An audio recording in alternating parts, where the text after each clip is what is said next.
So what is a food safety level 2 course? Okay, all food handlers in the UK need to have a good foundation of food hygiene, food safety training. The easiest way to learn this stuff and to prove that you've learned it is by doing a food safety level 2 course.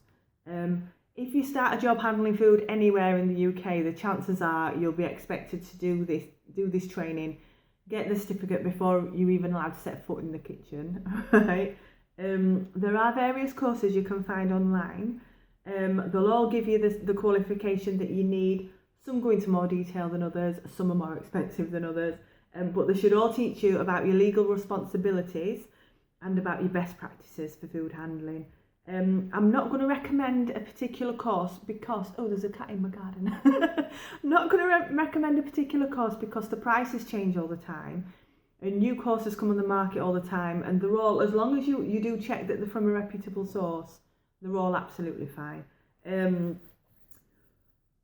It's generally accepted that you should refresh your level 2 every 2 or 3 years because food guidance, sometimes it does change.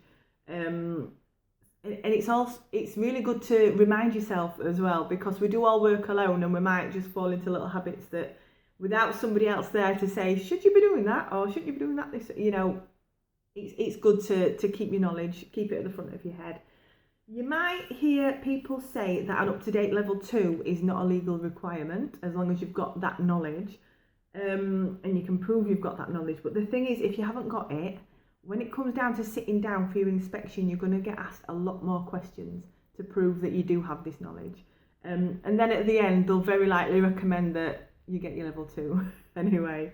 It could result, depending on how confident you are in your question answering, it might result in the section about confidence in management. You might lose a few points on there if you haven't got a level 2.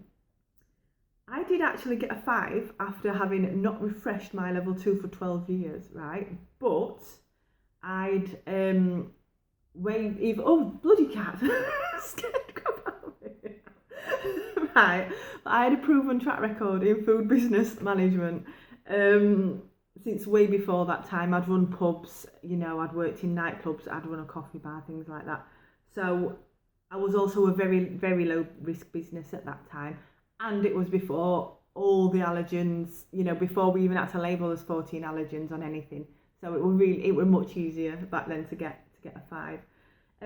So if you've got anyone helping you with the food handling side of things, they would be expected to have a level 2 as well.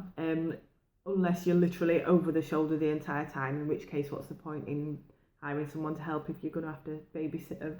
So there are level 3 and 4 certificates. These are more focused on managing teams, supervisors. They're literally aimed at supervisors and the managers.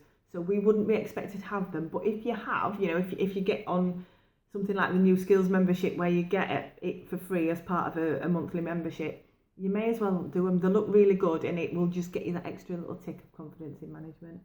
So yeah, as one-man bands, we're generally not expected to have level 3 or 4, but please do your level 2.